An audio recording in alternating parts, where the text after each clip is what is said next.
Hi everybody. In this video we're going to go through and practice finding the area of composite figures. So let's go ahead and begin. When we look at this problem here, you're going to see a shape that you probably have never seen before. And what it really is it is two shapes put together. So if I look at this, there's not a formula for this particular shape. So what I'm going to have to do for all these shapes is separate them into shapes that I do have a formula for. So if I do this problem, I would go ahead and I would cut it just like that. And now I know that I have a rectangle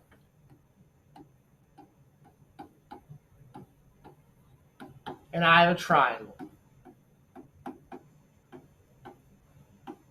And now that I know I have a rectangle and a triangle, I can solve the problems. What we're going to do is find the area of both of these shapes and add them together. So let's go ahead and begin. For a rectangle, I'm going to use area equals length times width. And if I do this, it is 4 wide and 12 long. So I'm going to do 12 times 4, and that will give me 48. Then I'll do the triangle.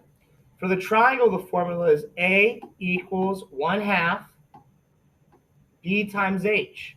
The main thing when you do these problems is you must look at the formula sheet and write down the formula first. Without the specific formula, you will not get the correct answer. So it is important that you look at your formula sheet and make sure you're picking the right shape and writing down its formula. Now that I have this, I can go ahead and fill it in. I'm going to say 1/2. The base is going to be 3. And the height, I'm going to have to use some knowledge to figure out. So if I look at my height, it says from here to there is 3. So I need to try to figure out what that black area is. Well, I know based off of rectangles that if this side is 4, that side's also 4. So I can add that together, and 4 plus 3 gives me a total of the whole thing being 7 tall. So remember, how did I do that? I added 4 and 3 together, and together they made the height. Now I could do this problem. If I went ahead and did 1/2 times 3 times 5, I would end up with, I'm going to have to use my handy-dandy calculator to solve this problem. So we'll type it in. We're going to do 1/2, or 0.5, times 3 times 7. And we get 10.5. Now that I have the area of both shapes, I could go ahead and add them together. I would do 48 plus 10.5, and I could get my final answer of 58.5. And this was measured in feet, and I'm finding area, so I must say feet squared. And that will be the final answer. And that's what we're going to try to do over and over. We're going to cut up these shapes, and then we're going to add them together. So let's go on to our next problem. So it says find the area of the following figure. This is what two shapes do you see? So what I see is if I cut this right here, I have a square. And remember, I'm going to treat the square as if it was a rectangle because it is, and that's the formula I'll use. And then I have half a circle. 1/2 a circle, I'm going to say. I don't have a full circle. I have half a circle. All right, and that's important. Because when we do the formula, we're going to do the formula as if it's a whole circle, and then we'll break it in half because we only have half of it. But let's first do our square. As I always say, we don't like using the square formula. We're going to use the rectangle formula because a square is a rectangle. And we're going to do A equals length times width, and we'll do 12 times 12, which is 144. So we found our square. To find the area of a circle, I would have to do pi r squared, so 3.14 times r squared. So I'm going to have to find this radius. Now, based off my knowledge of squares, I know if this side is 12, I know that this side is 12. And if this was a circle, that line going all the way across would be my diameter. That means that my radius must be 6. So I'm going to go ahead and rewrite my formula. And this time, now knowing my radius is 6, I can solve this problem. First thing I'll do is 6 squared, which is 36. And I'll have 3.14 times 36. Now, I don't know this answer in my head, so I'm going to have to go ahead and use my calculator. 3.14 times 6. Oh, sorry, 3.14 times 36. And I got 113.04. Here's the issue, though. That would be if this was a full circle. This is not a full circle. This is only a half a circle.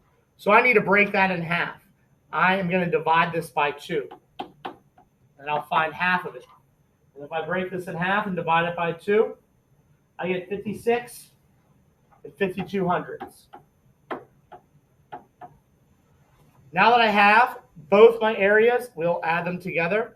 144 plus 56.52. I'll use my calculator and I'll add them up. And I get 252 hundredths. And because this was in meters, we'll say meters squared. Or square meters. And that would be our final answer. So once again, I found the area of the square.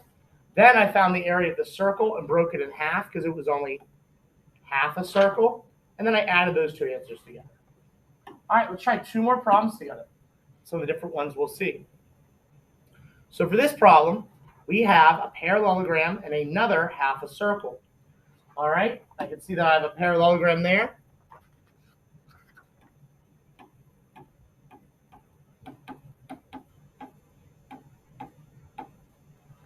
And then I have a half circle.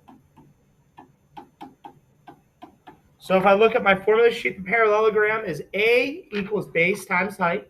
I'm going to scroll down a little bit farther. There's some more room to work with.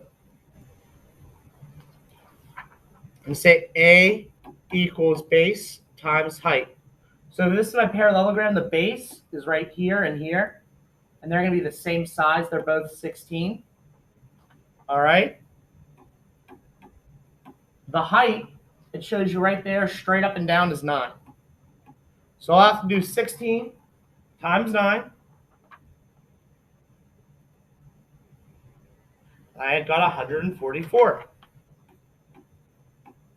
Now it's for my parallelogram. Now I have to go ahead and do my half circle. Remember, that's going to be pi r squared. So if I do this, my radius, well, first off, I know what I know about parallelograms is that if this side's 16, that side's 16. So that line going all the way across the circle is the diameter, meaning the radius is half of that. Half of 16 is 8. So now that I know I have my radius, I can plug it in. 3.14 times 8 squared. If I square 8, I get 64. So I'll have 3.14 times 64. I'll multiply those together using my calculator. And I get 200.96. But I am not finished because that would be if I had an entire circle. I only have half a circle, right? It's a semicircle. So I'm going to have to break this in half. I'll have to divide it in 2. Or you can multiply it by 1/2. That's going to be the same thing.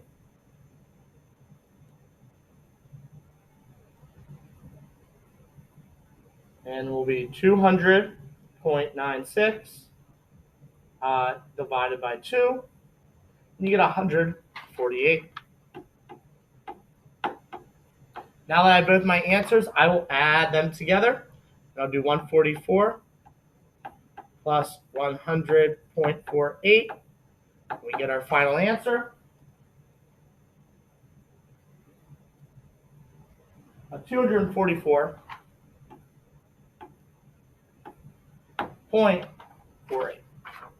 And because we are measuring this in meters, we must say meters squared at the end. And there we have our answer. All right, we have one final problem, and these last ones are my favorite. Let's go ahead and look. Here, we have a shape, and what we have is 2 rectangles, okay? So I'm going to cut it up, and there's a couple different ways you could actually cut this up. You could cut it this way, right? And you have 2 rectangles.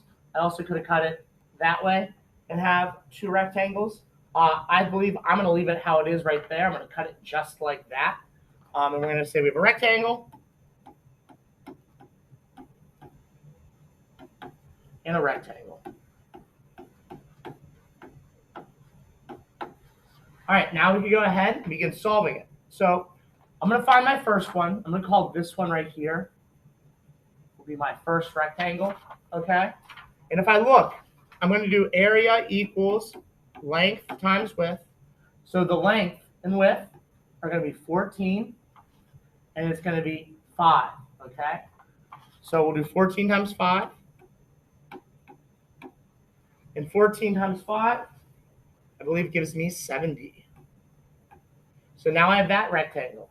To find the other rectangle, we're going to need a little more help. Because if I look, I definitely have one of my dimensions, right? But what I need to do is find out what these sides are, okay? So here's how I'll do that. I know across the entire top, I know across this entire top, I know that equals 29, okay? So far, down here, they've gone across 14. That means whatever is left over, if I did 29 minus 14, is going to be this highlighted green side, and then I can have the length. So I'm going to have to do the yellow 29 minus that blue 14, and I can figure out what the green would be. So if you typed into your calculator 29 minus 14, we end up getting 15. And now I know that this side right down here is 15. And the reason why is if I went all the way across, if I add 14 and 15 together, I get 29. So now that I have my length and my width, I can do 23 times 15. I can type that into my calculator and I can find my answer. And I get 345. Now that we have both numbers, we could go ahead and we'll add them up. We'll do 70 plus 345, and that will give us a total answer of 415, and we'll say km squared. All right, thank you so much for watching. If you have any questions, please let me know, and we will work together to help you out. Have an excellent day.